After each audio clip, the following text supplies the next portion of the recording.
Bismillahirrahmanirrahim. Assalamualaikum warahmatullahi wabarakatuh. Perkenalkan, nama saya Reski Alfiani, program studi Ekonomi Syariah semester 4, Fakultas Ekonomi Bisnis dan Islam, Institut Agama Islam Al-Mawaddah Warahmah Kolaka.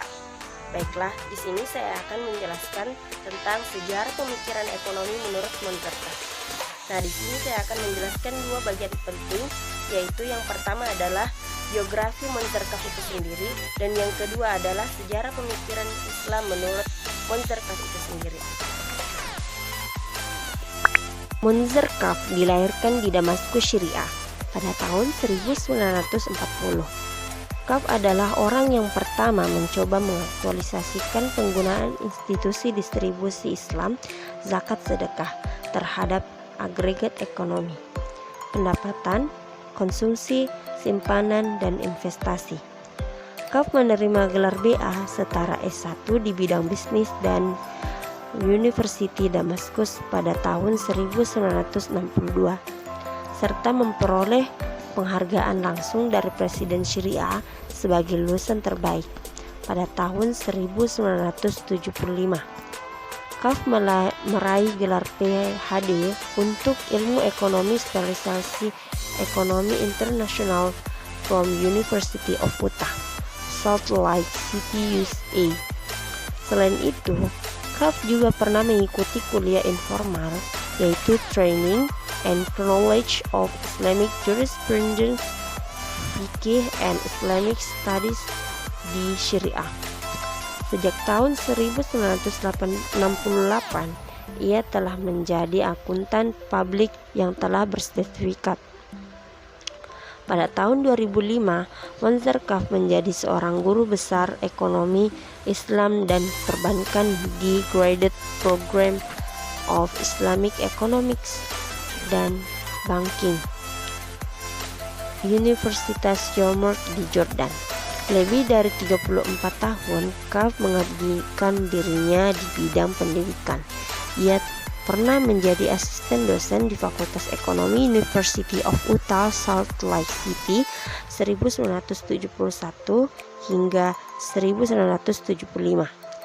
Kaf juga pernah aktif sebagai instruktur di School of Business University of Damascus, Syariah tahun 1962 hingga 1963.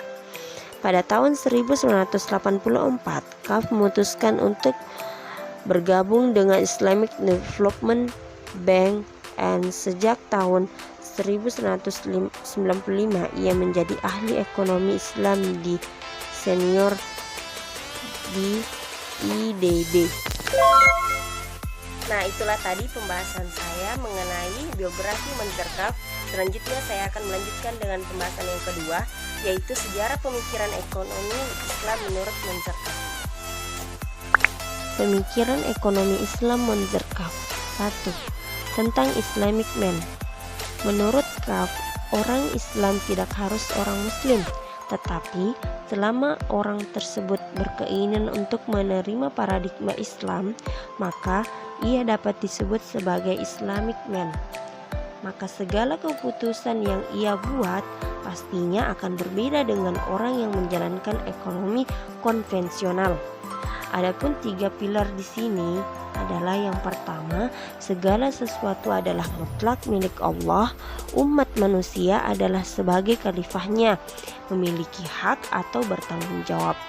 Yang kedua, Tuhan itu satu, hanya hukum Allah yang dapat diberlakukan.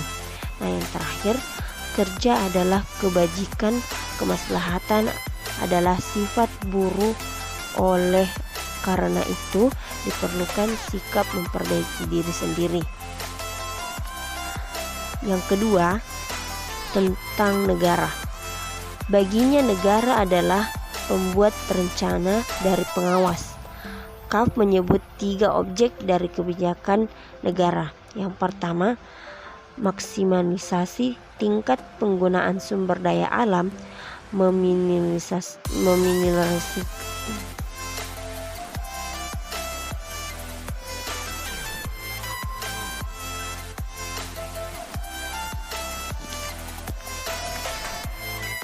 Dua, kedua, meminimalisir terjadinya gap distribusi. Yang ketiga, membuat peraturan bagi pelaku ekonomi untuk menjamin ditaatinya peraturan pemerintahan. Untuk mencapai ketiganya, negara menggunakan kebijakan fiskal dan moneter, alat produksi dan distribusi, serta kekuatan hukum Islamic Man, dan negara keduanya harus bekerja sama dalam rangka pencapaian tujuan. 3. Teori konsumsi Kaf. A. Tentang rasionalisme Islam adalah salah satu istilah yang paling bebas digunakan dalam ekonomi, karena segala sesuatu dapat dirasionalisasikan sekali kita mengacunya kepada beberapa perangkat aksioma yang relevan. Rasionalisme dalam Islam dinyatakan sebagai alternatif yang konsisten dengan nilai-nilai Islam. Unsur-unsur pokok rasionalisme ini dapat dibagi menjadi 3 bagian. Yang pertama, konsep keberhasilan. Yang kedua, skala waktu perilaku konsumen. Dan yang terakhir, konsep harta dalam karya yang lain. Kaf menyebutkan bahwasanya perilaku ekonomi manusia di bawah budaya Islam didominasi oleh 3 prinsip. B. Kepercayaan hari akhir. Islam menggabungkan kepercayaan akan hari pengadilan di kehidupan akhirat dengan kepercayaan kepada Allah. Kehidupan sebelum kematian dan kehidupan setelah kematian memiliki hubungan urutan yang dekat. Hal ini mempunyai 2 pengaruh bagi konsumen. Yang pertama, hasil pemilihan suatu tindakan disusun atas 2 hal, yaitu akibat tindakan di kehidupan sekarang dan akibatnya di kehidupan akhirat nanti. Dan yang kedua, jumlah alternatif pemakaian pendapatan seseorang dinaikkan dengan pemasukan dari semua keuntungan yang akan didapat di akhirat nanti. C. Konsep kesuksesan. Dalam Islam, kesuksesan itu dipandang dari segi taat kepada Allah dan pelarangan akan penimbunan harta. D. Konsep kekayaan. Harta adalah karunia Allah, oleh karena itu harta harus digunakan untuk kepentingan dan pemenuhan kebutuhan manusia. E. Konsep Islam tentang barang. Harta adalah karunia Allah, oleh karena itu harta harus digunakan untuk kepentingan dan pemenuhan kebutuhan manusia. 4. Etika konsumsi dalam Islam menurut Kaf. Monzer Kaf mengembangkan pemikirannya dengan konsumsi dengan memperkenalkan final spending sebagai variabel standar dalam melihat kepuasan maksimum yang diperoleh konsumen muslim. Salah satunya bahwa secara khusus institusi zakat diasumsikan sebagai sebuah bagian dari struktur sosioekonomi. Kaf berasumsi bahwa zakat merupakan keharusan bagi muzaki. Oleh karena itu, meskipun zakat sebagai spending yang memberikan keuntungan, namun karena sifat dari zakat yang tetap, maka diasumsikan oleh di luar final spending. Adapun final spending bagi seseorang individu dalam analisa Kaf yaitu sebagai berikut. Seperti yang Anda lihat pada gambar ini, rumus ini Anda bisa lihat. Jadi, semakin tinggi S maka semakin kecil pula Fs. 5. Teori produksi Kaf. Motif-motif produksi yaitu pengambilan manfaat setiap partikel dari alam semesta adalah tujuan ideologi umat Islam. Tujuan-tujuan produksi yaitu sebagai upaya manusia untuk meningkatnya kondisi materialnya sekaligus moralnya dan sebagai sarana untuk mencapai tujuannya di hari kiamat kelak. Tujuan badan usaha dalam proses maksimalisasi keuntungan dengan mengatasnamakan badan usaha tidak boleh melanggar aturan permainan dalam ekonomi Islam, yaitu yang pertama, faktor-faktor produksi, yang kedua, modal sebagai kerja yang diakumulasikan, C. Hak milik sebagai akibat wajar. 6. Struktur pasar menurut KAF. A. Kebebasan. Struktur pasar ditentukan oleh kerjasama yang bebas. Ekonomi Islam adalah ekonomi yang bebas, tetapi kebebasannya ditunjukkan lebih banyak dalam bentuk kompetisi persaingan. Memang, kerjasama adalah tema umum dalam organisasi sosial Islam.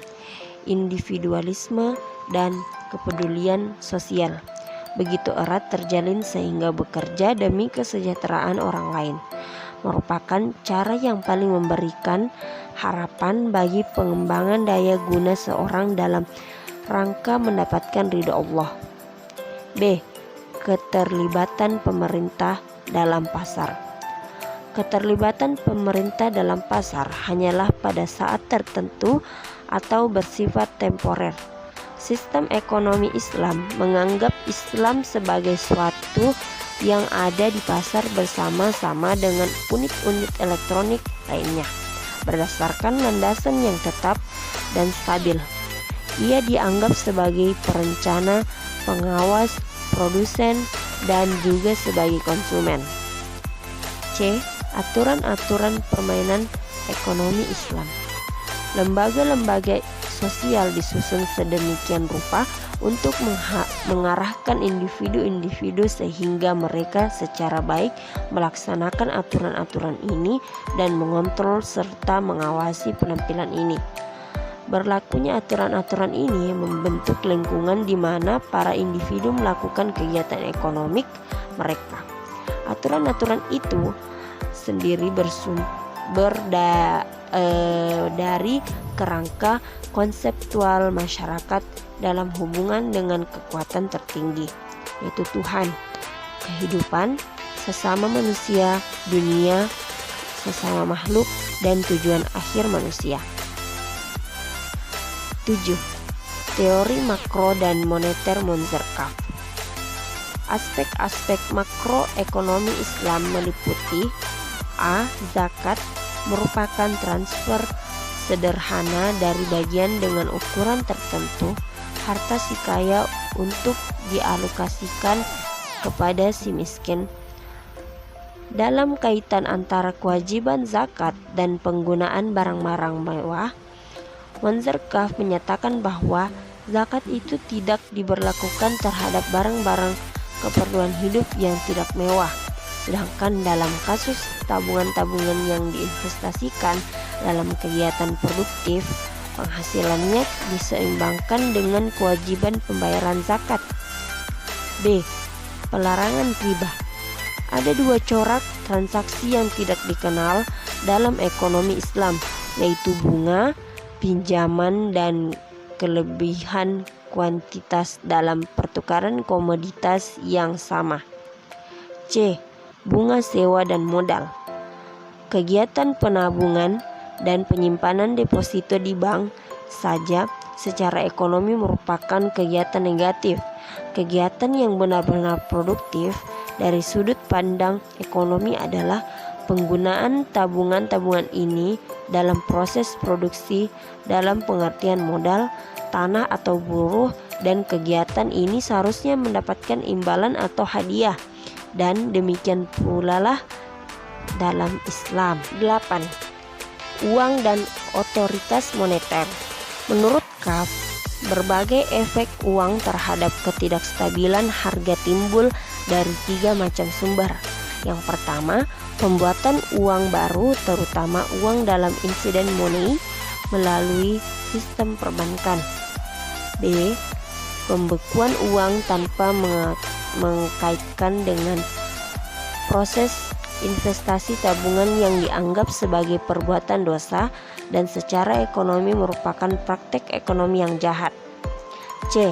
Pertumbuhan rata-rata persediaan uang yang lebih rendah atau nol dibandingkan dengan tingkat pertumbuhan ekonomi. Yang terakhir, 9. Kebijakan ekonomi. A. Tujuan-tujuan kebijakan ekonomi. Kebijakan ekonomi menurut KAF merupakan hal yang penting karena menyangkut pelayanan kepada masyarakat. Beberapa tujuan kebijakan ekonomi adalah: yang pertama, maksimalisasi tingkat pemanfaatan sumber-sumber. Yang kedua, minimalisir kesenjangan distribusi.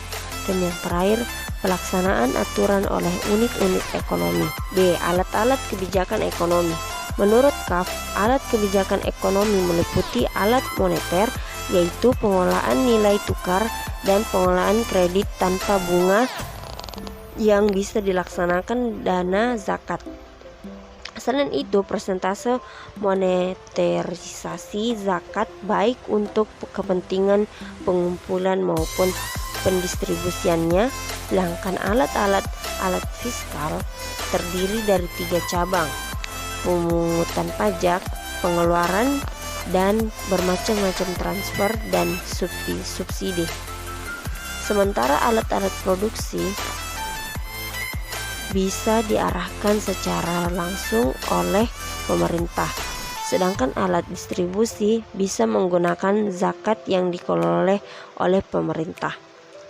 Semua alat tersebut harus diatur oleh 2 lembaga yang terkait dengan tujuan ini, yaitu Sistem Peradilan dan Lembaga Al-Hisab. Baiklah, mungkin demikian penjelasan saya pada video kali ini. Lebih dan kurangnya mohon dimaafkan.